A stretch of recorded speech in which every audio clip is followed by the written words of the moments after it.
ಪುಲ್ವಾಮಾ ದಾಳಿಯ ವಿಚಾರ ಯಾಕೋ ಇನ್ನೂ ಮುಗಿಯೋ ಲಕ್ಷಣಗಳು ಕಾಣಿಸ್ತಾ ಇಲ್ಲ. ಈಗ ಇದರ ಬಗ್ಗೆ ಕೇಂದ್ರ ಸಚಿವ ಪ್ರಹ್ಲಾದ್ ಜೋಶಿ ಅವರು ಹೊಸ ವಿಚಾರ ಅನಾವರಣ ಮಾಡಿದ್ದಾರೆ.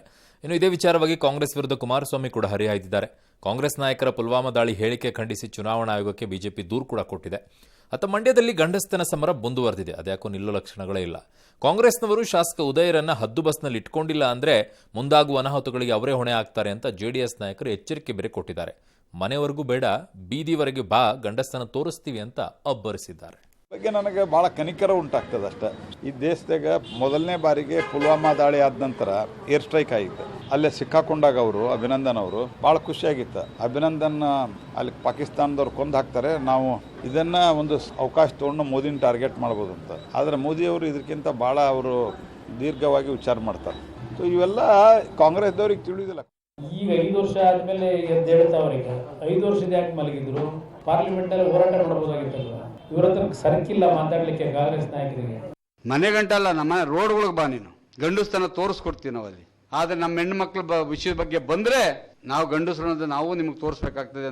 ಕಾಂಗ್ರೆಸ್ನ ರಾಜ್ಯ ಮಟ್ಟದ ನಾಯಕರಿಗೆ ಹೇಳ್ತೇನೆ, ಇನ್ನು ಮುಂದೆ ಅವ್ರನ್ನ ಅದುಬಸ್ತಿಲ್ ಇಡದೇ ಇದ್ರೆ ಈ ಜಿಲ್ಲೆಯಲ್ಲಿ ಆಗುವಂತಹ ಅನಾಹುತಕ್ಕೆ ನೇರವಾಗಿ ರಾಜ್ಯ ಮಟ್ಟದ ಕಾಂಗ್ರೆಸ್ ನಾಯಕರು ಹೊಣೆ ಆಗಬೇಕಾಗುತ್ತೆ. ಇನ್ನು ಬರ ಪರಿಹಾರ ರಾಜಕೀಯ ಮುಂದುವರೆದಿದೆ. ರಾಜ್ಯ ಸರ್ಕಾರದ ಆರೋಪ ತಳ್ಳಿ ಹಾಕಿರುವಂತಹ ಕೇಂದ್ರ ವಿತ್ತ ಸಚಿವೆ ಮುಂಚಿತವಾಗಿಯೇ ಎಸ್ಡಿಆರ್ಎಫ್ ಅಡಿ 697 ಕೋಟಿ ಕೊಟ್ಟಿದ್ದೇವೆ. ಎನ್ಡಿಆರ್ಎಫ್ ಅಡಿ ಇರಬೇಕದು, ಅದಕ್ಕೆ ಬಳಕೆ ಮಾಡಿಕೊಳ್ಳಿ ಅಂತ ಪುನರುಚ್ಚರಿಸಿದ್ದಾರೆ. ಕೇಂದ್ರದಿಂದ ಬರ ಪರಿಹಾರ ವಿಳಂಬವಾಗಿಲ್ಲ, ಬರಕ್ಕೆ ಕೇಂದ್ರ ಹಣ ಕೊಟ್ಟಿಲ್ಲ ಅನ್ನೋದು ತಪ್ಪು ಅಂದಿದ್ದಾರೆ. ಸದ್ಯದಲ್ಲೇ ಕೇಂದ್ರದ ಉನ್ನತ ಮಟ್ಟದ ಸಮಿತಿ ಸಭೆ ನಡೆಸಿ ಬರ ಪರಿಹಾರ ಬಿಡುಗಡೆ ಮಾಡಲಿದೆ ಅಂದಿದ್ದಾರೆ. ಅಲ್ಲದೆ 15ನೇ ಹಣಕಾಸು ಆಯೋಗ ತನ್ನ ಮಧ್ಯಂತರ ವರದಿಯಲ್ಲಿ 5495 ವಿಶೇಷ ಅನುದಾನ ಕೊಡಬೇಕು ಅಂತ ಶಿಫಾರಸ್ ಮಾಡಿದ್ದು ಹೌದು. ಆದರೆ ಅಂತಿಮ ವರದಿಯಲ್ಲಿ ಆ ಶಿಫಾರಸ್ ಇರಲಿಲ್ಲ. ಹಾಗಾಗಿ ಆ ವಿಶೇಷ ಅನುದಾನ ಕರ್ನಾಟಕಕ್ಕೆ ಕೊಡುವ ಪ್ರಶ್ನೆಯೇ ಬರಲ್ಲ ಅಂತ ವಿತ್ತ ಸಚಿವೆ ವಿವರಣೆ ಕೊಟ್ಟಿದ್ದಾರೆ. ಹಣಕಾಸು ಆಯೋಗ ಹೇಳದೇ ಹೋದ್ರೂ ಕೂಡ ರಾಜ್ಯಕ್ಕೆ ಕೇಂದ್ರ 8,035 ಕೋಟಿ ಹಣವನ್ನ ಬಡ್ಡಿ ರಹಿತ ಸಾಲದ ರೂಪದಲ್ಲಿ ಕೊಟ್ಟಿದ್ದೇವೆ. ಇದನ್ನ ಕಾಂಗ್ರೆಸ್ ಎಲ್ಲೂ ಕೂಡ ಮಾತನಾಡಲ್ಲ ಅಂತ ವಾಗ್ದಾಳಿ ಮಾಡಿದ್ದಾರೆ. ಆದರೆ ತೆರಿಗೆ ಹಂಚಿಕೆ ಅನ್ಯಾಯ ಕುರಿತು ಬಹಿರಂಗ ಚರ್ಚೆಗೆ ಬರುವಂತೆ ಸಚಿವ ಕೃಷ್ಣ ಬೈರೇಗೌಡರು ನೀಡಿದ ಪಂಥಾಹ್ವಾನದ ಬಗ್ಗೆ ಪ್ರತಿಕ್ರಿಯೆಯನ್ನು ಕೊಡದೆ ನಿರ್ಮಲಾ ಸೀತಾರಾಮನ್ ಅವರು ಜಾರಿಕೊಂಡಿದ್ದಾರೆ. ಇದೇ ವೇಳೆ ಚಾಮರಾಜಪೇಟೆಯಲ್ಲಿ ಪಶುಸಂಗೋಪನಾ ಇಲಾಖೆಯ ಜಮೀನು ಅಲ್ಪಸಂಖ್ಯಾತ ಇಲಾಖೆ ಕೊಟ್ಟಿದ್ಯಾಕೆ? ಇದು ಓಲೈಕೆ ರಾಜಕಾರಣ ಅಲ್ವಾ ಅಂತ ವಿತ್ತ ಸಚಿವೆ ಪ್ರಶ್ನಿಸಿದ್ದಾರೆ. ಕಾಂಗ್ರೆಸ್ ಪ್ರಣಾಳಿಕೆಯಲ್ಲಿ ಜಾರಿ ಮಾಡಲಾಗದ ಘೋಷಣೆಗಳಿವೆ. ಹಣಕಾಸು ಮುಗ್ಗಟ್ಟು ಎದುರಾಗುವಂತಹ ಫ್ರೀ ಸ್ಕೀಮ್ಗಳನ್ನು ಘೋಷಿಸಿದೆ ಅಂತ ನಿರ್ಮಲಾ ಸೀತಾರಾಮನ್ ಅಭಿಪ್ರಾಯಪಟ್ಟಿದ್ದಾರೆ. ಆದರೆ ಬಿಜೆಪಿಗರು ಹೇಳೋದನ್ನು ನಂಬೇಡಿ ಅಂತ ಸಿಎಂ ಸಿದ್ದರಾಮಯ್ಯನವರ ಸ್ಪಷ್ಟನೆ. ಅದಕ್ಕೆ was mentioned in the final report has been completely accepted. That 5,000 odd was not in the final report, and just not Karnataka, Telangana was also mentioned in the interim. Mizoram was also mentioned in the interim. None of that was accepted because it was an interim report. Verify ಮಾಡಿ 5,300 ಕೋಟಿ ಕೊಡ್ತೀವಿ budget ಕೊಟ್ಟಿದ್ದಾರೆ. ಅದು 15 finance commission ಅವರು 5,495 ಕೋಟಿ ವಿಶೇಷ grant ಕೊಡ್ತೀವಿ ಕೊಡಿ ಅಂತ ಹೇಳಿ ಕೊಟ್ಟ.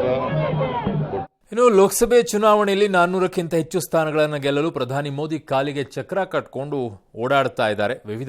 ದೇಶದ ವಿವಿಧೆಡೆಯೆಲ್ಲ ಭರ್ಜರಿ ಪ್ರಚಾರವನ್ನು ಮಾಡ್ತಾ ಇದ್ದಾರೆ. ಇವತ್ತು ಒಂದೇ ದಿನ 2 ರ್ಯಾಲಿ ನಡೆಸಿದ್ರು, ಮತ್ತೊಂದು ಕಡೆಗೆ ರೋಡ್ ಶೋ ಮಾಡಿದ್ದಾರೆ. ಉತ್ತರ ಪ್ರದೇಶದ ಗಾಜಿಯಾಬಾದ್ನಲ್ಲಿ ಸಿಎಂ ಯೋಗಿ ಆದಿತ್ಯನಾಥ್ ಜೊತೆಗೂಡಿ ಪ್ರಧಾನಿ ಮೋದಿ ಭರ್ಜರಿ ರೋಡ್ ಶೋ ನಡೆಸಿದ್ರು. ಇದಕ್ಕೂ ಮುನ್ನ ಸಹರಾನ್ಪುರದಲ್ಲಿ ಮೋದಿ ಅಜ್ಮೀರ್ನಲ್ಲಿ ರ್ಯಾಲಿ ನಡೆಸಿದ್ರು. ಕಾಂಗ್ರೆಸ್ ಪ್ರಣಾಳಿಕೆಯನ್ನು ತೀವ್ರವಾಗಿ ಟೀಕಿಸಿದ್ರು. ಇದು ಸುಳ್ಳಿನ ಕಂತೆ, ಪ್ರತಿ ಪುಟ ದೇಶವನ್ನು ವಿಭಜಿಸುವಂತಿದೆ ಅಂತ ವ್ಯಾಖ್ಯಾನಿಸಿದ್ರು. ಮತ್ತೊಂದು ಕಡೆಗೆ ಜೈಪುರದಲ್ಲಿ ಕಾಂಗ್ರೆಸ್ ಭರ್ಜರಿ ಸಮಾವೇಶ ನಡೆಸಿದೆ. ನಾವು ಮೋದಿಯಂತೆ ಸುಳ್ಳು ಹೇಳಲ್ಲ, ಕೊಟ್ಟ ಭರವಸೆ ಈಡೇರಿಸ್ತೀವಿ ಅಂತ ಎಐಸಿಸಿ ಅಧ್ಯಕ್ಷರು ಹೇಳಿದ್ದಾರೆ.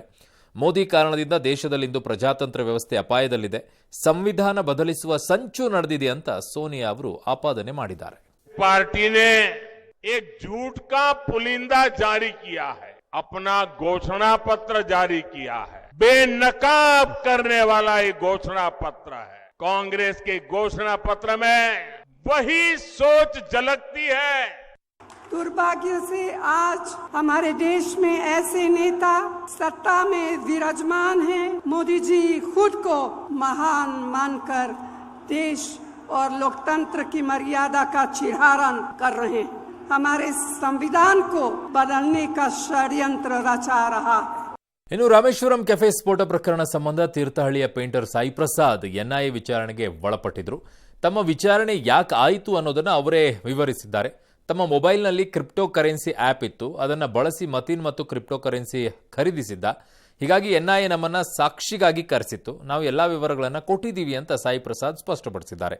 ಆದರೆ ಈ ವಿಚಾರದಲ್ಲಿ ರಾಜಕೀಯ ಮುಂದುವರೆದಿದೆ. ಸಾಯಿ ಪ್ರಸಾದ್ ವಿಚಾರಣೆ ಬಗ್ಗೆ ಮಾಹಿತಿಯನ್ನು ಹಂಚಿಕೊಂಡಿದ್ದ ಆರೋಗ್ಯ ಸಚಿವರು ಟೀಕಿಸುವ ಭರದಲ್ಲಿ ಯತ್ನಾಳ್ ವಿವಾದಾತ್ಮಕ ಹೇಳಿಕೆಯನ್ನು ಕೊಟ್ಟಿದ್ದಾರೆ. ಆರೋಗ್ಯ ಸಚಿವರ ಮನೆಯಲ್ಲಿ ಅರ್ಧ ಪಾಕಿಸ್ತಾನ ಇದೆ ಅಂತ ಹೇಳಿಬಿಟ್ಟಿದ್ದಾರೆ. ಇದಕ್ಕೆ ಭಾರೀ ಆಕ್ರೋಶ ವ್ಯಕ್ತವಾಗಿದೆ. ಯತ್ನಾಳ್ ವಿರುದ್ಧ ಈಗ ಕಾಂಗ್ರೆಸ್ ದೂರು ನೀಡೋಕೆ ಮುಂದಾಗಿದೆ. IP ಅನ್ನೋದಿರೋದು ನನ್ನ ತಮ್ಮನ ಹೆಸರು ಸಾಯಿ ಪ್ರಕಾಶ್, ನನ್ನ ಹೆಸರು ಸಾಯಿ ಪ್ರಸಾದ್. ಕ್ರಿಪ್ಟೋ ಯೂಸರ್ ನೇಮನ್ನು ಕ್ರಿಪ್ಟೋ ಎಕ್ಸ್ಚೇಂಜಿಗೆ ಒಂದು ಟ್ರಾನ್ಸಾಕ್ಷನಿಗೆ ಮತೀನ್ ಅನ್ನೋನು ಬಳಸಿರ್ತಾನೆ ಅಂತ ಕೇಳಿದ್ರು. ಟ್ರಾನ್ಸಾಕ್ಷನಲ್ಲೂ ಸಾಯಿ ಪ್ರಸಾದ್ ಎಲ್ಲ ಬಂದಿರುತ್ತೆ. ಆಟ ಆಡ್ತೀವಿ ಎಲ್ಲ ಬೆಟ್ಮಕ್ಕಿ ಎಲ್ಲ ಕಡೆಯಿಂದನೂ ಬರ್ತಾರೆ. ಫುಟ್ಬಾಲ್ ಆಡ್ತಿದ್ದ ಸಣ್ಣ ವಯಸ್ಸಲ್ಲಿ. ಆ ಟೈಮಲ್ಲಿ ಆಮೇಲೆ ಮತ್ತೆ ಎಲ್ಲೋದ ಸಂಪರ್ಕ ಅಂತ ಇರಲಿಲ್ಲ. ಅದಾದ್ಮೇಲೆ ನೋಡಿದವನಿಗೆ ನಾನು ಮೀಡಿಯಾದಲ್ಲೇ ನೋಡಿರೋದು. ತಲೆ ಬೋಳಿಸ್ಕೊಂಡು ಗಡ್ಡ ಬಿಟ್ಕೊಂಡು ಬಾಂಬ್ ಬ್ಲಾಸ್ಟ್ ಮಾಡ್ದ ಅಂತೇಳಿ ಬಂತಲ್ಲ, ಅವಾಗ ಒಂಥರ ದಿಗ್ಭ್ರಮೆ ಆಯಿತು. ಗುಂಡೂರಾವ್ ಹೆಚ್ಚು ಕಡಿಮೆ ಅವ್ರ ಮನೆಗೆ ಅರ್ಧ ಪಾಕಿಸ್ತಾನ ಐತಿ. ಗುಂಡೂರಾವ್ ಮನೆಗೆ ಪಾಕಿಸ್ತಾನ ಐತಿ. ದೇಶ ವಿರುದ್ಧ ಹೇಳಿಕೆ ಕೊಡೋದು ಗುಂಡೂರಾವ್ ಚಟ ಆಗಿದೆ. ಲೋಕಸಭೆಯ ಚುನಾವಣೆಯಲ್ಲಿ ಚೀನಾ ಅವಾಂತರಗಳನ್ನು ಸೃಷ್ಟಿಸುವ ಸಂಭವ ಇದೆ ಅನ್ನುವಂಥದ್ದನ್ನ ಮೈಕ್ರೋಸಾಫ್ಟ್ ಎಚ್ಚರಿಕೆಯನ್ನ ಕೊಟ್ಟಿದೆ. ಭಾರತ ಮಾತ್ರವಲ್ಲ, ಅಮೆರಿಕ, ದಕ್ಷಿಣ ಕೊರಿಯಾ ಚುನಾವಣೆಯಲ್ಲಿಯೂ ಮೂಗು ತುರಿಸೋಕೆ ಚೀನಾ ಪ್ಲಾನ್ ಮಾಡಿದೆ ಅಂತ ಹೇಳ್ತಾ ಇದ್ದಾರೆ. ಇದಕ್ಕಾಗಿ ಚೀನಾ ಸರ್ಕಾರಿ ಬೆಂಬಲಿತ ಸೈಬರ್ ಗ್ರೂಪ್ಗಳು ಕೃತಕ ಬುದ್ಧಿಮತ್ತೆಯನ್ನು ಅಸ್ತ್ರವಾಗಿ ಬಳಸಿಕೊಳ್ಳೋಕೆ ಮುಂದಾಗಿವೆ ಅಂತೆ ಮೈಕ್ರೋಸಾಫ್ಟ್ ಈ ಎಚ್ಚರಿಕೆಯನ್ನು ಕೊಡ್ತಾ ಇರೋದು. ಈ ಮಧ್ಯೆ ದೇಶ ಭದ್ರತೆಗೆ ಕಂಟಕವಾಗುವ ಉಗ್ರರನ್ನ ಸರ್ಕಾರ ಸುಮ್ಮನೆ ಬಿಡಲ್ಲ, ಒಂದೊಮ್ಮೆ ಅವರು ಪಾಕಿಸ್ತಾನಕ್ಕೆ ಓಡಿ ಹೋದರೂ ಕೂಡ ಬಿಡೋದಿಲ್ಲ ಅಂತ ರಕ್ಷಣಾ ಮಂತ್ರಿ ರಾಜನಾಥ್ ಸಿಂಗ್ ಗುಡುಗಿದ್ದಾರೆ. ಕೊಳವೆಬಾವಿಯಿಂದ ರಕ್ಷಿಸಲ್ಪಟ್ಟಿದ್ದಂಥ 2 ವರ್ಷದ ಪೌರ ಸಾತ್ವಿಕ್ ಸಂಪೂರ್ಣವಾಗಿ ಚೇತರಿಸಿಕೊಂಡಿದ್ದು ಇವತ್ತು ಜಿಲ್ಲಾ ಆಸ್ಪತ್ರೆಯಿಂದ ಡಿಸ್ಚಾರ್ಜ್ ಮಾಡಲಾಗಿದೆ. ಆಸ್ಪತ್ರೆಯ ಸಿಬ್ಬಂದಿ ಕೇಕ್ ಕತ್ತರಿಸಿ ಬಲೂನ್ ಅನ್ನು ಹೊಡೆದು ಸಾತ್ವಿಕ್ನನ್ನ ಬೀಳ್ಕೊಟ್ಟಿದ್ದಾರೆ. ಲಚ್ಚಾಣ ಗ್ರಾಮದಲ್ಲಿ ಸಾತ್ವಿಕ್ಗೆ ಗ್ರಾಮಸ್ಥರು ಭರ್ಜರಿ ಸ್ವಾಗತ ಕೊಟ್ಟಿದ್ದಾರೆ. ಸಿದ್ಧಲಿಂಗ ಮುತ್ಯ ದೇಗುಲಕ್ಕೆ ಮೊದಲು ಭೇಟಿ ಕೊಟ್ಟರು, ವಿಶೇಷ ಪೂಜೆಯನ್ನು ಸಲ್ಲಿಸಿದ್ರು. ಆದರೆ ಅನುಮತಿ ಇಲ್ಲದೆ ಕೊಳವೆಬಾವಿ ಕೊರೆಸಿದ ನಂತರ ಅದನ್ನು ಮುಚ್ಚದ ಆರೋಪದ ಮೇಲೆ ಜಮೀನು ಮಾಲೀಕ ಸಾತ್ವಿಕ್ ಅವರ ಅಜ್ಜ ಶಂಕರಪ್ಪ ಮೇಲೆ ಕೇಸ್ ದಾಖಲಿಸಲು ವಿಜಯಪುರ ಡಿಸಿ ಆದೇಶವನ್ನು ಹೊರಡಿಸಿದ್ದಾರೆ. ಆದರೆ ದಯವಿಟ್ಟು ಕೇಸ್ ಹಾಕಬೇಡಿ ಅಂತ ಸಾತ್ವಿಕ್ ತಂದೆ ಮನವಿ ಮಾಡಿದ್ದಾರೆ. ಈ ಮಧ್ಯೆ ರಾಜ್ಯ ಮಕ್ಕಳ ಹಕ್ಕುಗಳ ರಕ್ಷಣಾ ಆಯೋಗ ಕೂಡ ಸುಮೋಟೋ ಕೇಸ್ ದಾಖಲಿಸಿಕೊಳ್ಳಲು ಈಗ ಮುಂದಾಗಿದೆ.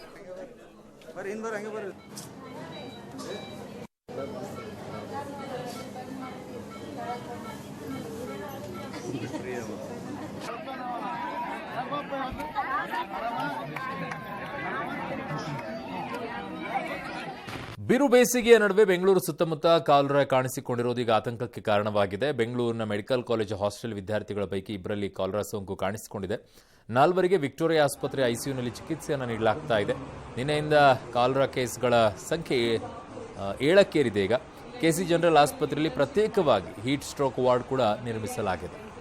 ಬಂಗಾಳದ ಪೂರ್ವ ಮೆದಿನಿಪುರ ಜಿಲ್ಲೆಯಲ್ಲಿ ಉದ್ವಿಗ್ನ ಸ್ಥಿತಿ ಈಗ ನಿರ್ಮಾಣವಾಗಿದೆ. 2 ವರ್ಷದ ಹಿಂದಿನ ಬಾಂಬ್ ಸ್ಫೋಟ ಪ್ರಕರಣದ ಆರೋಪಿಗಳನ್ನು ಬಂಧಿಸಲು ಬಂದ ಎನ್ಐಎ ಅಧಿಕಾರಿಗಳ ವಾಹನದ ಮೇಲೆ ಸ್ಥಳೀಯರು ದಾಳಿ ನಡೆಸಿದ್ದಾರೆ.